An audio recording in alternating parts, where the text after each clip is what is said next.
Pemirsa, masih bersama saya Syifa Aulia dalam Berita Kaltim hari ini. Kembali kami sampaikan 3 berita utama Kaltim hari ini. Pegawai Kecamatan Samarinda Seberang diduga memalsukan surat tanah. Perkara ini pun sudah dilaporkan ke instansi terkait.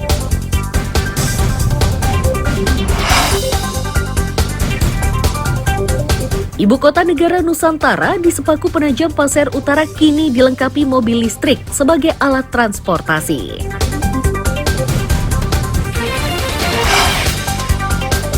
Di Tarakan, Kalimantan Utara, seorang pengusaha batik membagikan ilmunya secara gratis kepada anak-anak berkebutuhan khusus.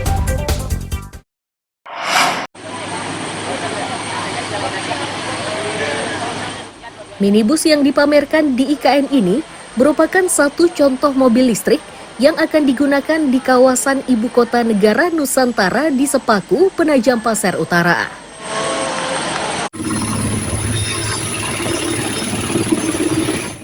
Mobil ini akan dioperasikan di kawasan IKN dan sekitarnya mulai Juni 2024.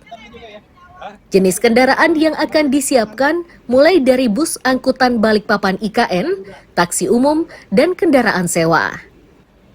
Jumlah kendaraan yang disiapkan disesuaikan dengan kebutuhan di IKN.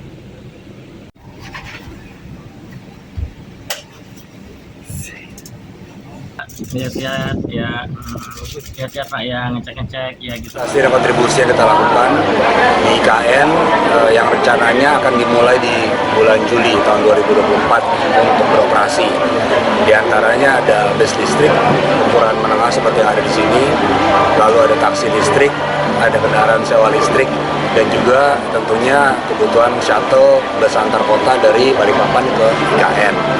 Untuk tahap awal berapa unit Pak bus yang dioperasikan nanti bus listriknya Pak? Ya, ini masih dalam pembahasan final karena dia akan disesuaikan dengan jumlah ASN dan semua yang penduduk yang akan tinggal di sini.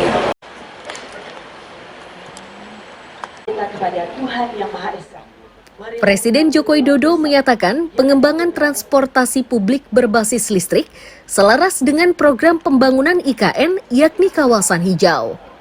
Karena itu, transportasi listrik akan menjadi andalan di wilayah ibu kota negara Nusantara.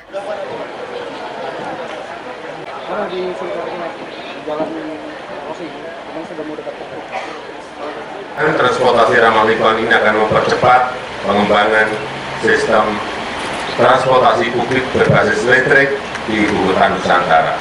Memang konsepnya sejak awal ibu kota Nusantara adalah kawasan hijau, lingkungan hijau, gedungnya hijau, transportasinya hijau, listriknya hijau, energi hijau, semuanya harus hijau.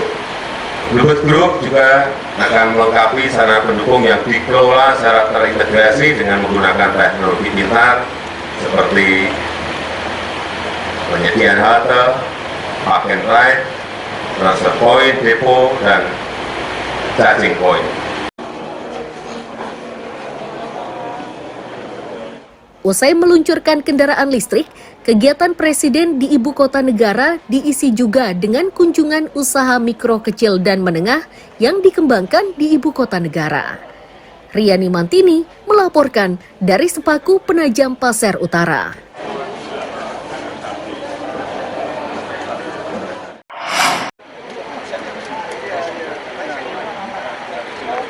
Pertahanan keamanan di ibu kota negara menjadi prioritas.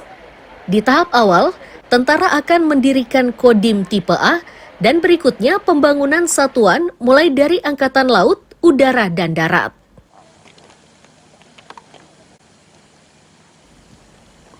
Panglima TNI Jenderal Agus Subianto menyatakan, pemindahan 3 matra TNI kini sudah memasuki tahap serius. Tentara dalam waktu dekat akan memindahkan 3.594 personel untuk pengamanan. Jumlah ini akan terus bertambah seiring kesiapan hunian dan kantor tempat tentara bekerja.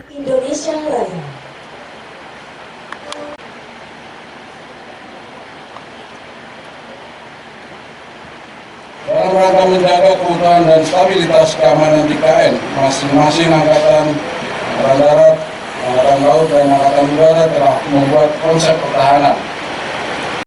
Seiring dengan pembentukan satuan-satuan baru tersebut, telah direncanakan pembinaan personil TNI berikut rencana kebutuhan hunian personil pada tahap pertama tahun 2024 direncanakan pembinaan personil sebanyak 3.554 orang.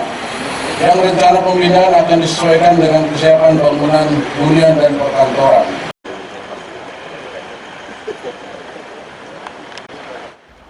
Presiden Joko Widodo menyatakan pemindahan personel TNI ke IKN sangat penting untuk membantu pengamanan. Itu karena proyek IKN merupakan proyek vital nasional yang harus dipastikan keamanannya.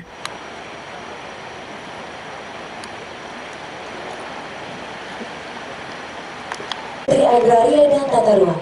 Negara dan pusat pemerintahan memang IKN ini merupakan proyek vital nasional yang strategis yang harus dipastikan keamanannya. Dan keberadaan Kodim IKN yang merupakan Kodim tipe A yang akan melaksanakan tugas-tugas pengamanan ibu kota negara dan mendukung serta melindungi IKN dari berbagai bentuk ancaman dan gangguan yang mengancam keutuhan bangsa dan negara.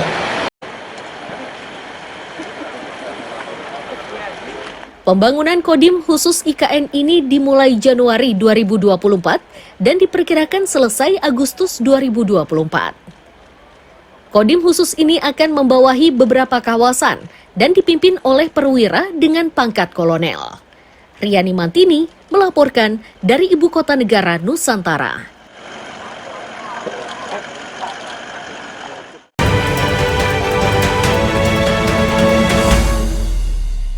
Dari beberapa aliansi BEM, ada aliansi BEM apa aja tuh?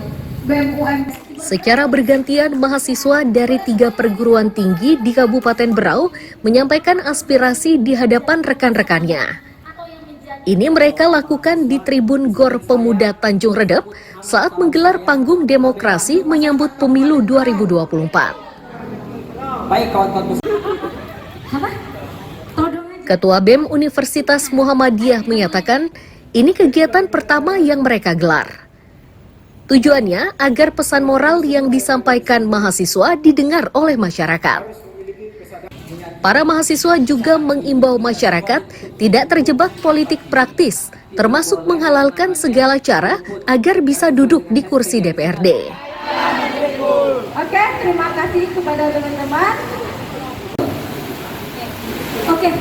Kak Sukriyadi dari sekolah Dari Aliansi BEM Kabupaten Berau hari ini mengagendakan yaitu panggung demokrasi dan pemilu damai yang dimana tujuan kami untuk mengkondisifkan situasi dan kondisi di Bumi Betuakal Kabupaten Berau karena melihat situasi saat ini polarisasi dan hilirisasi politik yang begitu kencang, maka daripada itu kami mahasiswa perlu untuk merajut kembali persaudaraan untuk menghimpun menjadi patron penggerak daripada masyarakat Kabupaten Berau. Mungkin seperti itu. Ini dalam rangkaian ini kampus mana yang digundang? Untuk kesempatan pada sore hari ini kami beraliansi dari 3 kampus yang ada di Kabupaten Berau, yaitu BEM Universitas Muhammadiyah Berau, BEM STIP, kemudian BEM STIPAR Tanjung Redep.